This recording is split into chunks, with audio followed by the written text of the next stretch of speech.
Hola, buenas tardes. Soy Claudia Monroy Rodríguez y en esta oportunidad les hablaré sobre el lenguaje.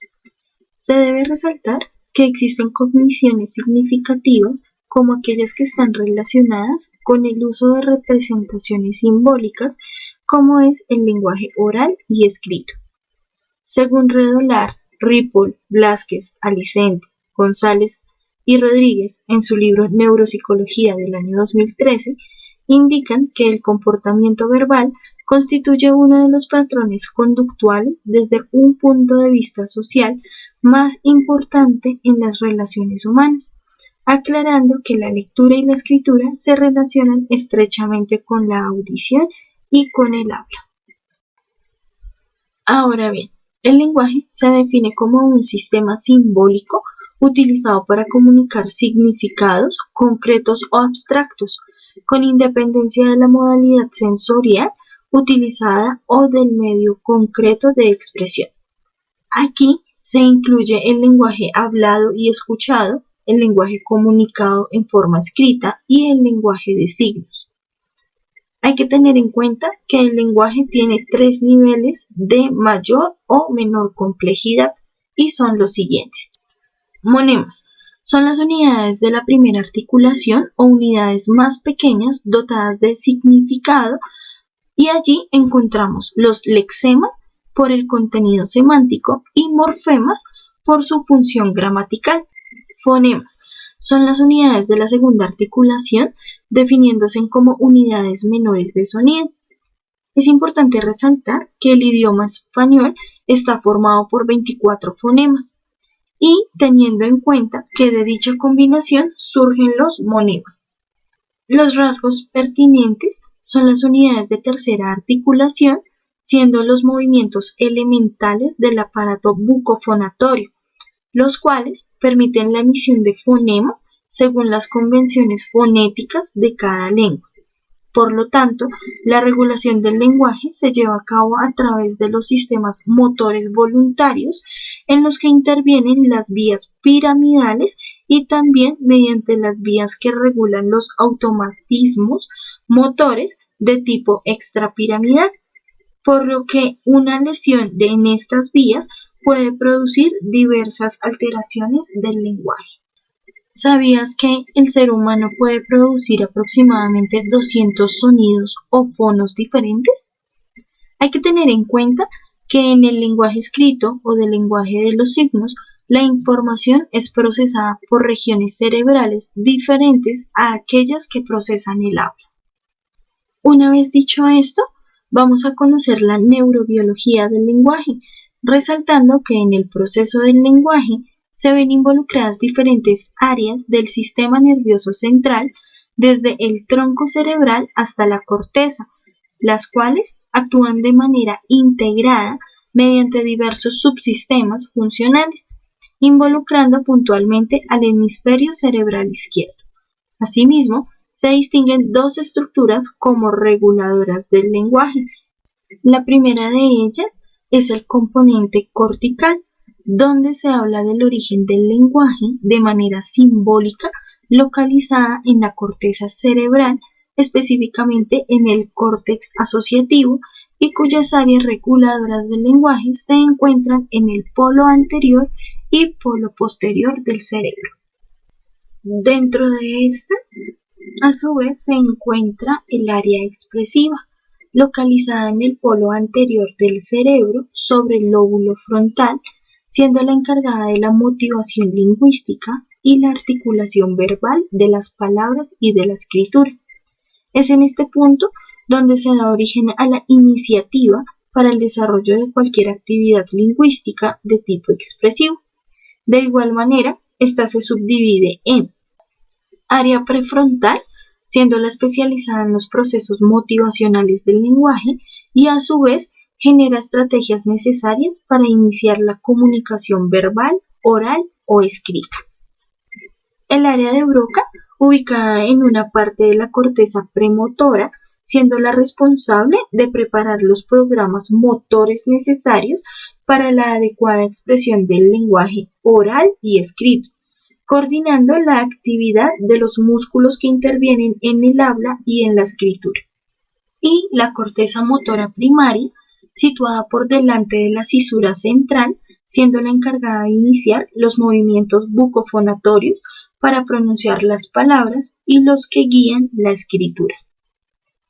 De igual manera, encontramos el área receptiva ubicada en la zona posterior del córtex, incluyendo los lóbulos parietales, temporales y occipitales, responsables de la regulación del lenguaje comprensivo, por lo cual hablaremos de los lóbulos implicados. El lóbulo temporal, específicamente el que se ubica en el hemisferio izquierdo, es especialista en los procesos de análisis, síntesis de los sonidos del habla, y en él se encuentra el área o circunvolución de Helsch, situada en el tercio posterior correspondiendo al área auditiva primaria, encargada de la recepción de palabras que después serán compiladas en las áreas multimodales del lóbulo temporal y también el área de Wernicke, localizada en la zona posterosuperior del lóbulo temporal izquierdo, y su función es dotar de significado al lenguaje oral y escrito por medio del análisis fonológico y semántico, transformando la información auditiva en unidades de significación o palabras. El lóbulo occipital, el cual identifica de manera visual las imágenes lingüísticas, ubicado en el área 17 o corteza visual primaria, el cual procesa las sensaciones visuales que intervienen en los procesos de identificación de la lectura y la escritura, mientras que las áreas 18 y 19, que corresponden al córtex visual asociativo, se encargan de realizar el análisis perceptivo de las palabras escritas o leídas. El lóbulo parietal es donde se integran los estímulos visuales y auditivos, disponiendo de dos áreas de gran importancia para el lenguaje, como son la circunvolución supramarginal o área 40 y circunvolución angular o área 39. Ambas áreas se ubican en la zona posterior del lóbulo parietal izquierdo, desempeñando de manera conjunta la importante función de integrar de manera multimodal la información sensorial y así permitir la comprensión del lenguaje lectoescritor. Además, la circunvolución angular es el centro de la lectura y responsable de coordinar información sensorial que alojarán los modelos visuales de letras y palabras y de esta manera convertir los estímulos visuales en formas auditivas adecuadas. Por otra parte, los componentes extracorticales son las estructuras situadas en la sustancia blanca y gris del interior cerebral, el cerebelo y el tronco cerebral, y así permitir el proceso de elaboración del lenguaje oral y escrito de un modo fluido y preciso. Dentro de estas encontramos las siguientes estructuras. El fascículo arqueado, compuesto por fibras de sustancia blanca que interconecta las áreas de Broca y de Wernicke y de esta manera facilita la sincronización del lenguaje comprensivo y expresivo. El tálamo interviene en la red asociativa que conecta entre sí las áreas del lenguaje comprensivo y expresivo por medio de varios núcleos talámicos, con alta importancia en la regulación del lenguaje. De igual manera, el núcleo pulvinar es el responsable de coordinar la actividad de zonas corticales del habla, integrando las aferencias visuales y acústicas y los núcleos geniculados encargados del procesamiento inicial de los sonidos lingüísticos. Cabe aclarar que algunas lesiones talámicas pueden provocar manifestaciones afásicas. Los ganglios basales, principalmente el núcleo lenticular, el putamen y el núcleo caudado, intervienen en la regulación de la fluidez del lenguaje oral y en la coordinación de las secuencias motoras del lenguaje oral y escrito. Hay que tener en cuenta que lesiones en dichas estructuras pueden generar diferentes alteraciones lingüísticas como son pérdida de fluidez o hipofonía. El cerebelo trabaja en conjunto con los ganglios basales en coordinar la fluidez de los movimientos de articulación del lenguaje oral y de la escritura. Por otra parte, el neocerebelo está especializado en la ejecución de movimientos precisos que intervienen en la articulación de los sonidos del lenguaje, por lo cual lesiones cerebelosas producen disartrias caracterizadas por el habla escandida. Finalmente, el tronco encefálico es la vía de paso que contiene fibras motoras facilitadoras de la correcta transmisión de las salidas motoras del lenguaje y a su vez es responsable de dotar de nivel de alerta al organismo para permitir la activación lingüística gracias a los centros de la formación reticular. En ese mismo orden, es importante conocer sobre los modelos teóricos del lenguaje, resaltando que los primeros intentos de localizar el lenguaje en el cerebro fueron realizados durante la primera mitad del siglo XIX. Allí, los frenólogos localizaron el lenguaje y el habla en la zona anterior del córtex cerebral y Bolyai, en 1825, situó el centro del lenguaje expresivo en el lóbulo frontal. Tiempo después, en 1836, Dax atribuyó los trastornos del lenguaje a las lesiones producidas en el hemisferio cerebral izquierdo. Asimismo, en 1961, Paul Broca presentó las primeras evidencias sobre la afasia, demostrando que los centros del lenguaje expresivo estaban situados en la tercera circunvolución frontal del hemisferio izquierdo. Y años después, Carl Wernicke identificó el lenguaje comprensivo en el lóbulo temporal izquierdo. Por tal motivo, desde estos hallazgos se han sustentado las bases de la neuropsicología del lenguaje. Asimismo, encontramos los siguientes modelos. Modelo propuesto por Wernicke y Henswin.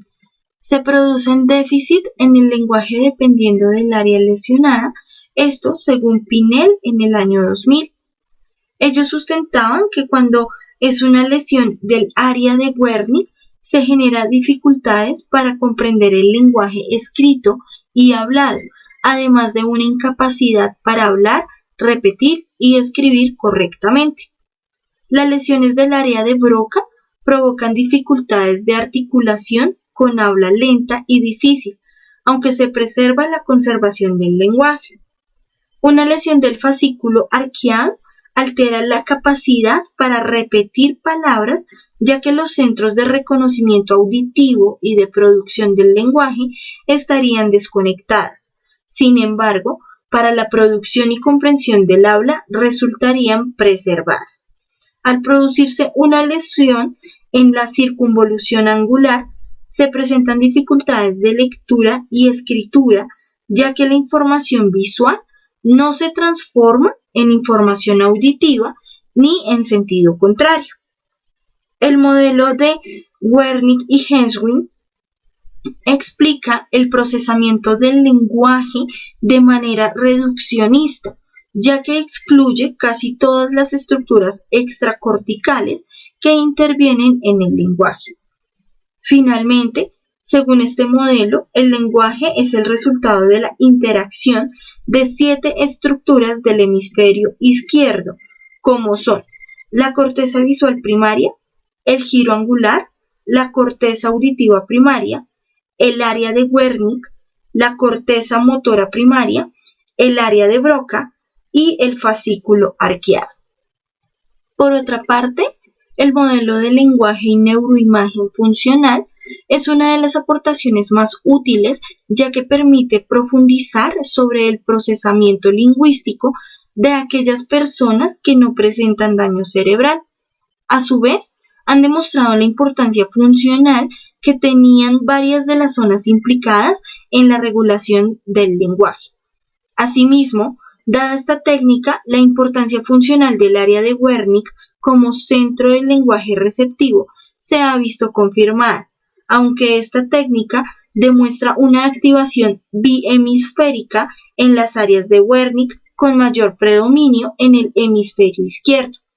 Por otra parte, ha restado importancia al área de Broca como centro del lenguaje expresivo. También se encuentra el modelo de ruta dual del lenguaje propuesto por Fies y Petersen en 1995. Allí se argumentaba que cuando la persona repite una palabra que ya conoce, el circuito del lenguaje expresivo finaliza en el área de Broca.